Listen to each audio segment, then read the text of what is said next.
Should I invest in my TFSA or in my RRSP? This is the question that many Canadians might be wondering at the moment. In this video, I'll be answering to this question by sharing with you what are the main differences between both of these programs and where should you invest depending on your current financial situation.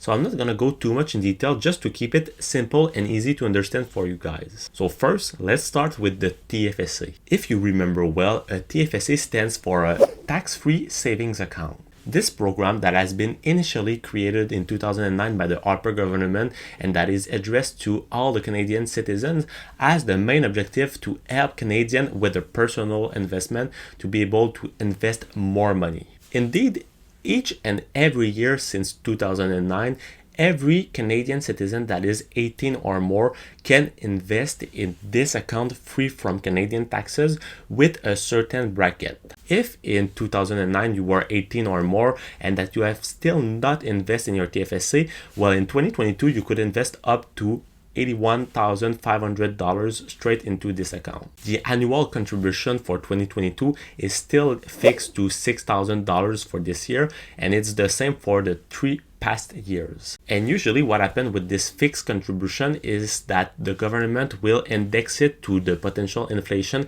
for the years to come. As you guys know, every revenues that you earn are taxed first by the government. After this initial taxation, what you can do is put this money that has been taxed already in your TFSA account, and the Canadian government won't tax anything in this particular account. That means that every capital gain, dividend, or even interest won't be taxed in this account by the Canadian government. Plus, you can withdraw money from this account at any time in the year and it won't be taxed. And every withdrawal that you have done in the year could be potentially add to your contribution in the next year. For example, if in 2021 you wanted to buy a pool and that you withdraw $5,000 from your TFSA, that means that in 2022 your contribution in your TFSA could be of $6,000, which is the 2022 range, plus the $5,000 that you had withdraw in the past year. And this is really the beauty of the TFSA.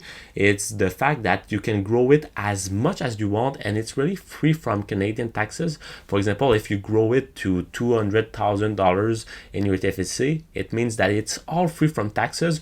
You can withdraw it if you want to purchase a big investment, for example, and the next year you'll be able to put it back in your account. However, keep in mind that the TFSA program is only for Canadians, which means that, for example, if you do hold some American stock in your TFSA, well, they will be taxed if, for example, you sell it as a capital gain for the American taxes. Also, if I take the exact same American stock in your TFSA and that it offers a dividend, well, this dividend will be taxed by the US government. And keep in mind, guys, that it is strictly forbidden to use this account to do any kind of day trading, and if you try to do this kind of activities in your account, well, the Canadian government will tax you with capital gain. Now that you know what is a TFSA, how and when should you use it? Well, the correct answer to this question is to use it as soon as you can. Indeed, the real advantage of this program is to be able to grow your money free from Canadian taxes. This is literally a gift from heaven, and it would be pretty foolish to don't use it as much as you could. So as soon as you hit 18 years old, you can start investing into this account, and that would be a pretty good idea in my personal opinion to start very young if you have the possibility to be able to use the compound interest to grow your account. And eventually this account can also become an emergency fund where if you need any liquidities, you'll be able to go and take them from it. And also, if you're wondering what should you put in your TFSA, you can check out my last video on my TFSA best stocks for 2022. That's just going to be right over here. Now that you know what is a TFSA, let's look at the RRSP. The RRSP stands for Register Retirement Savings Plan. As you can understand by the name, this is your own retirement plan. That doesn't mean that you cannot have any other retirement plans with your employers, for example, but that means that this is your personal plan where you just are the one to manage it and where you can contribute to it every and each year. To make it simple, it is the program that you can use to reduce your current taxation for the year. That means that it really is the opposite of the TFSA, where you first pay your taxes and after you put your money in a certain account where it will grow free from taxes and where you can withdraw your money anytime and it won't be taxed at that time. For your RRSP, you can put a certain amount, for example, in a certain account, and this amount can be or not, depending on what you want, reduced for your taxation. After all the growth from any kind of country, so that means that, for example, if we take the same example as earlier, if you have US stocks in this account and that you have some dividends, well, they won't be taxed in this account until you withdraw your money, for example, at your retirement, where it's going to be taxed at your current bracket at that time.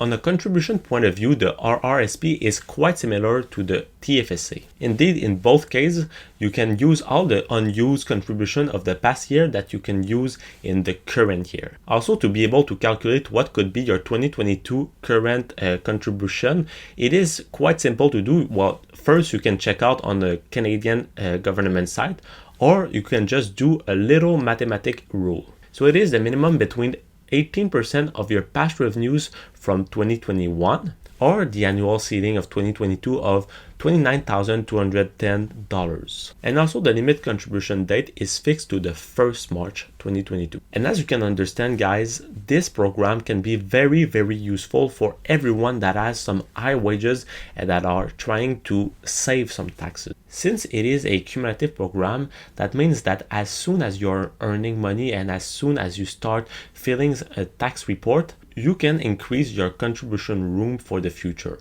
In my opinion, this is one of the best programs to use when you have a high wage. However, when you are, for example, starting in life and you are teenagers earning about $5,000 per year, I think that it won't necessarily be the best idea to use your contribution rights at that time, but you can just fill your report, your tax report, and after when you'll be older and that you will earn more money, it can be a really great idea to use it at that time.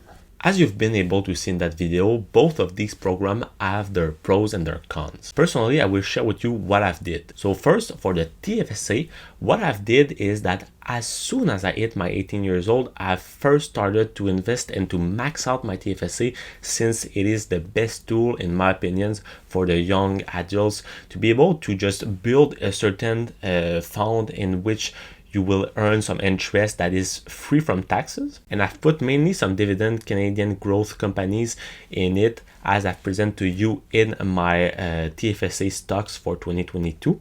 And for my RRSP, I've still not invested into it, and I don't have money in it yet again, because I didn't add so much revenues in the past since I was a student still at school.